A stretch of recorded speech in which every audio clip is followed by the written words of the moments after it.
Fala pessoal, nesse vídeo eu vou tentar explicar para vocês da forma mais didática possível sobre como a gente pode fazer o ajuste de insulina para aqueles pacientes que estão sob a terapia intensiva de insulina, ou seja, a terapia plena de insulina, fazendo múltiplas doses de insulina ao longo do dia. Lembrando que esse vídeo tem apenas propósitos educacionais, viu pessoal? Então antes de ir para o tema mesmo, vou me apresentar, me chamo Lucas, sou médico formado na Universidade Federal de São João del Rei, atualmente pós-graduando em endocrinologia e medicina do esporte pelo Instituto Albert Einstein, e o meu intuito com esse vídeo é ajudar tanto os pacientes que têm diabetes do tipo 1 ou uma diabetes do tipo 2 mais avançado e que precisam desse regime intensivo de insulina, quanto ajudar os profissionais de saúde das suas respectivas unidades a ajudar a controlar e educar melhor esses pacientes para a gente conseguir um melhor controle glicêmico. A gente já sabe que a contagem de insulina e contagem de carboidratos não é algo muito difícil, não é nenhum bicho de 7 cabeças. E quando você entende como que faz e instrui a pessoa e ela compreende como fazer esse tipo de contagem, o controle da diabetes fica muito superior àqueles pacientes que fazem só doses fixas ou acabam não fazendo dose nenhuma de insulina, né? Então, esse vídeo é direcionado para esse tipo de paciente mais avançado e para a gente poder realmente melhorar ao máximo o controle glicêmico. Então, já falei demais, vamos embora para o tema agora. Quando estamos falando de insulinoterapia plena ou intensiva, como eu disse anteriormente, é aquele paciente que o pâncreas já não produz mais insulina como ele produzia antigamente. Então, por exemplo, um paciente do diabetes do tipo 1 ou um diabetes do tipo 2 mais avançado, em que fazer só uso de medicações orais e insulina pela noite não está sendo mais suficiente para controlar a glicada desse paciente. A gente tem que começar a fazer aplicações regulares de insulina ao longo do dia, múltiplas doses, para conseguir alcançar um bom controle. E esse é o tal regime que a gente chama de basal bolus. Vamos entender o que é esse regime. No nosso corpo, o nosso pâncreas realiza essa regulação fisiológica da nossa glicemia, ou seja, do açúcar no sangue, através de duas maneiras. Uma é a nossa insulina basal, que é a insulina que é secretada ao longo do dia em doses mais baixas. Isso é para poder cobrir a glicose que vem do fígado durante os períodos que a gente não está se alimentando. Até porque se o fígado não produzisse nenhuma glicose durante um período que a gente não está se alimentando, você cairia duro no chão de hipoglicemia quando você parasse de comer alguma coisa, passasse o tempo de absorção. Então, a insulina basal é para cobrir essa glicose ao longo do dia que vem do fígado. E durante cada refeição, o nosso organismo também faz um pico de insulina para poder cobrir aquela glicose que veio das refeições. Então a gente tem uma insulina ao longo do dia estável e um pico de insulina nas refeições para poder cobrir aquela glicose a mais que está sendo ingesta. E quando a gente está falando de deficiência absoluta de insulina, logicamente a gente vai ter que cumprir esse papel da insulina basal e da insulina das refeições de forma artificial. Até porque o organismo da pessoa não está mais produzindo essa insulina fisiológica. Então a gente vai ter que cobrir isso de forma artificial. E como que a gente vai fazer isso? Exatamente da mesma forma que o nosso organismo faz. Uma insulina de ação mais lenta, que vai ser a basal, que vai agir ao longo do dia como a nossa insulina basal, e uma insulina antes das refeições para poder mimetizar essa insulina secretada pelo pâncreas na hora que você come alguma coisa. Então, antes da refeição, você vai fazer um bolo de insulina, né, como a gente fala, que seria uma aplicação mais agressiva de insulina, para poder, de uma insulina de ação mais rápida, obviamente, para poder cobrir aquele pico de glicose advindo da refeição. E como que a gente vai fazer isso realmente? Então a gente já entendeu que a gente precisa de uma insulina basal e uma insulina bolus. Como que agora a gente vai fazer isso? Então, de forma geral, a gente costuma usar uma dose de 0,4 a 0,8 unidades por quilo de insulina total para o paciente no dia. Então, vamos botar em exemplos que fica tudo mais fácil. A gente tem, por exemplo, um paciente de 80 quilos e a gente resolve fazer uma dose para ele de insulina total no dia de 0,5 unidades de insulina por quilo. Logo, 80 vezes 0,5 vai dar 40. Então, aquele paciente vai usar 40 unidades de insulina por dia no total. Beleza, então a gente já tem a insulina total. Como que a gente vai fazer para dividir entre a bolus e a prandial? A gente pode fazer de forma geral uma divisão de 50-50, ou seja, 50% para insulina basal, que seria a insulina ao longo do dia, e 50% para a insulina das refeições. Então ficaria, por exemplo, 20 unidades de insulina basal e 20 unidades de insulina para as refeições. A insulina basal vai depender muito do tipo de insulina que você está usando. Então, por exemplo, o NPH, a gente geralmente usa aí 3 aplicações por dia para fazer uma insulina mais fidedigna, né? Mais estável ao longo do dia por conta do tempo de ação da NPH. Então a gente dividiria essa dose em 1/3 ao longo do dia. Por exemplo, 1/3 antes do café, 1/3 antes do almoço e 1/3 antes de dormir. Obviamente que existem outros tipos de insulina, como por exemplo as insulinas de ação mais lenta, né? A insulina plana, como a degludec ou a glargina mesmo. E essas insulinas você não precisa fazer múltiplas aplicações, só mesmo uma aplicação no dia já é suficiente para conseguir servir de um nível estável de insulina basal ao longo do dia. Bom, partindo agora para a insulina prandial, como que a gente faria num mundo inicial? A gente pegaria essa insulina que a gente reservou das 40 iniciais, seria 20 para prandial. Então pegaríamos esse total 20 de insulina para as refeições e dividiríamos de acordo com as refeições. Então, por exemplo, paciente que não toma um café da manhã muito significativo e come bem no almoço e na janta. A gente dividiria lá em 4 unidades de insulina pela manhã, antes do café da manhã, 8 unidades de insulina antes do almoço e 8 unidades de insulina antes da janta. Obviamente que nesse caso a gente está falando de insulina de ação rápida, não é NPH, tá? Insulina pré-refeição, que seria a insulina de ação rápida, que pode ser tanto a insulina regular, quanto as insulinas de ação ultra rápida, né? Que a gente tem Lispro, Aspart e tudo mais. Só que quando a gente está fazendo esse tipo de divisão, a gente está fazendo a dose fixa de insulina. E a dose fixa de insulina não é necessariamente a melhor forma de você fazer o controle da glicemia no pós-prandial, ou seja, após as refeições. E por que ela não é a melhor forma? Eu vou te explicar e vai ficar muito fácil de entender por que ela não é a melhor forma que a gente pode utilizar. Vamos dizer que você foi acordar e geralmente você toma um café com leite e um misto quente. E você aplica lá suas 5 unidades de insulina antes daquela refeição como dose fixa, antes do café da manhã, para poder ir para o trabalho. Mas um dia você acorda um pouco mais atrasado e em vez de você comer o seu misto quente, você toma só o café com leite. Olha só o que acabou de acontecer. Você aplicou as 5 unidades de insulina, só que você não consumiu carboidrato suficiente para poder lidar com essas 5 unidades de insulina. O que vai acontecer? Você vai ter hipoglicemia. Depois de 30 minutos, 1 hora, quando você estiver lá no seu trabalho tranquilo, como se nada tivesse acontecido, vai começar com sintomas como tremedeira, sensação de desmaio, suor frio. Por quê? Porque você aplicou insulina demais e comeu de menos. E isso fez com que você tivesse um pico de hipoglicemia, né? Diminuiu demais a sua glicose no sangue. E isso é justamente o que acontece quando a gente está tratando de doses fixas, né? Doses muito gerais de insulina. Não é exatamente isso que o nosso corpo faz quando a gente se alimenta. Ele secreta insulina de acordo com a quantidade de glicose que nós botamos para dentro. Se a gente ficar sem comer, por exemplo, o nosso corpo não vai secretar insulina. Então a gente tem que aplicar esse mesmo princípio quando a gente está tratando da insulina artificial, porque é assim que a gente vai conseguir um controle mais fisiológico da nossa glicose. E aí que a gente entra na contagem de carboidratos, que é o que assusta qualquer médico, qualquer paciente, porque é um pouquinho mais complicado de fazer do que apenas a dose fixa padrão que está todo mundo acostumado.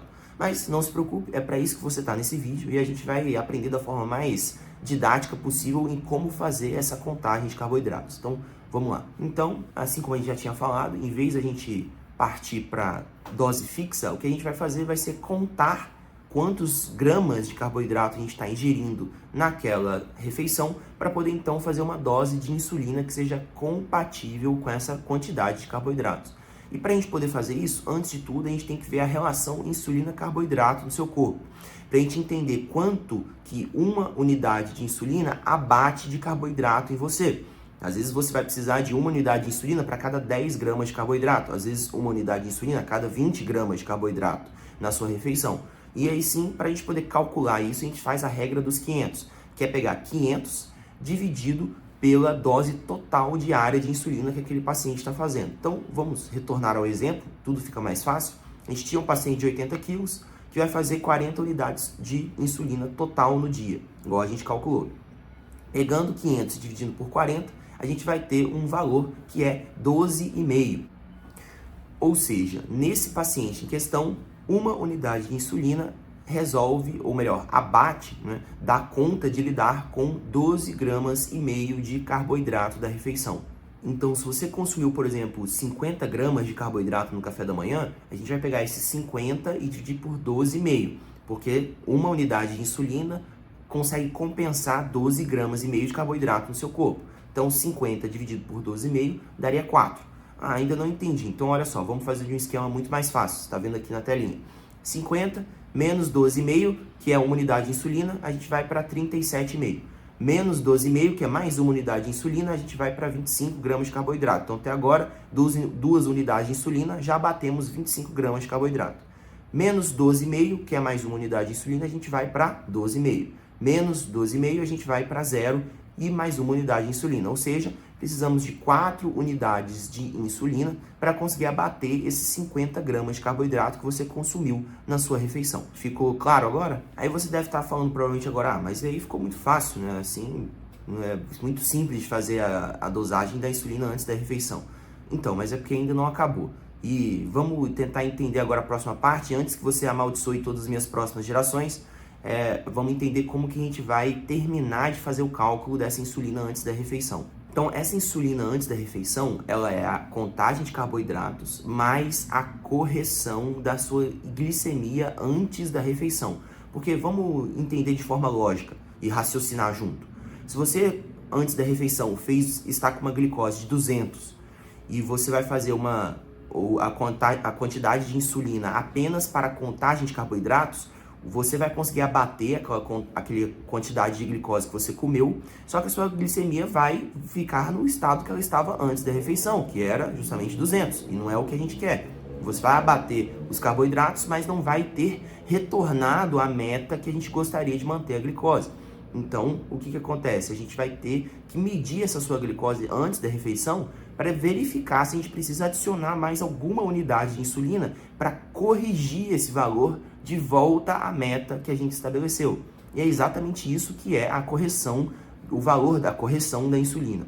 E é por isso que é importante todo paciente que está fazendo esse tipo de terapia plena de insulina, com múltiplas doses, medir a sua glicose antes da refeição. Porque é de acordo com essa glicose antes da refeição que a gente vai calcular essa correção, tá certo? Então, por isso que é sempre importante que o paciente faça essa aferição da glicemia pré-refeição em todas as refeições. Então, almoço, café da manhã, janta, muito importante nesses casos que o paciente faz o uso de terapia plena de insulina. Para a gente poder fazer esse tipo de correção da glicemia antes da refeição, a gente vai ter que utilizar uma variável que chama fator de sensibilidade. Ah, não, mais um nome diferente. Não se preocupe que eu vou explicar. Fator de sensibilidade é quanto que uma unidade de insulina consegue abaixar de glicose no seu sangue, de forma simplificada. Então, a gente tem a contagem de carboidratos e a relação insulina-carboidrato, que é quanto que uma unidade de insulina consegue abater de carboidrato da sua refeição, e o fator de sensibilidade, que é outra coisa, e é quanto uma unidade de insulina reduz de glicose no seu sangue. A relação insulina-carboidrato vai ser usada para a contagem de carboidratos e o fator de sensibilidade vai ser usado para a correção. Então, como que a gente vai fazer esse cálculo? Então, a gente usa uma regrinha simples, né? Geralmente a gente pega 1.800 e divide pela dose total diária de insulina que o paciente está utilizando. Então, isso no caso de se você estiver utilizando insulina ultra rápida. Se você estiver usando insulina regular, aí a gente tem que pegar o número 1.500 e dividir pela dose total diária de insulina. E é muito fácil de gravar isso, é só você lembrar que a insulina ultra rápida, ela é ultra, ela é mais eficaz, ela reduz mais picos de hiperglicemia da refeição, então o número dela é maior, 1.800. Enquanto que a insulina regular, ela tem uma ação um pouquinho menos eficiente, então o número dela é menor, 1.500. Então, voltando ao exemplo que a gente falou no início desse vídeo, paciente de 80 quilos que está fazendo uso de 40 unidades de insulina. Pegou 1.800, dividiu por 40, a gente vai chegar no número 45, ou seja, uma unidade de insulina ultra rápida nesse paciente consegue reduzir 45 miligramas por decilitro de glicose. E como que a gente vai agir com esse número agora? A nossa correção vai depender, como eu disse, do valor de glicemia antes da refeição. Então, o paciente, esse mesmo paciente de exemplo que a gente está utilizando, o João, ele vai estar usando 40 unidades de insulina e o fator de sensibilidade dele é 45. E A gente viu a meta dele, a gente botou com uma glicemia entre 70 e 140 antes da refeição, tolerando aí até 140. Então o paciente está com 70 a 140 antes da refeição, show de bola, a gente não precisa corrigir essa glicose, podemos fazer apenas a contagem de carboidratos, porque a gente vai manter essa glicemia ali nesses arredores após a refeição. Então tá tudo tranquilo. Agora, o paciente está com mais que 140 de glicose antes da refeição, a gente vai ter que fazer esse cálculo de ajuste. Então, geralmente a gente pega a glicose que o paciente está antes da refeição, quando está superior a 140, tira a meta, então geralmente a gente bota aí uma meta de ideal até 110 de glicemia antes da refeição, lembrando que essa meta pode ser variável com base no seu paciente, mas por questões informativas mesmo e para facilitar o exemplo, a gente vai ir com uma meta de 110 antes da refeição. Então a gente pega, por exemplo, vamos ir para um exemplo de que o paciente está com 200 de glicemia antes da refeição. Então, o João foi aferir a glicemia dele antes do almoço, está com 200. Então, está maior que 140, a gente vai ter que corrigir além da contagem de carboidratos. Então, o paciente foi lá, pegou 200, tirou 110, que é a meta, 90. Ou seja, a gente tem 90 de glicose excedente, 90 de glicose a mais, que não deveria estar ali durante o seu período antes da refeição. Então, a gente vai corrigir esse excesso de glicose. Pega 90, divide por 45, ou seja, a gente vai usar 2 unidades de insulina, porque uma unidade de insulina vai tirar 45 de glicose, para você tirar 90, vai precisar de 2 unidades de insulina. Pronto, reduziu esse excesso de glicose, 90, para poder retornar à meta de 110 que a gente queria antes da refeição. Então, no final das contas, como que vai ficar esse cálculo da insulina antes da refeição? A gente vai pegar a contagem de carboidratos, então vamos dizer que o João comeu no café da manhã 50 gramas de carboidrato. A gente pega e divide isso por 12,5, que é a relação insulina-carboidrato, temos 4 unidades de insulina, igual a gente já tinha dado o exemplo previamente. Então ele vai precisar de 4 unidades de insulina para cobrir esses 50 gramas de carboidrato. E a gente viu na glicemia antes da refeição dele que estava 200, então a gente vai pegar 200 e fazer aquele cálculo que a gente acabou de explicar e vai dar 2 unidades de insulina. Então 4 mais 2, a gente vai ter 6 unidades de insulina que devem ser aplicadas antes daquela refeição.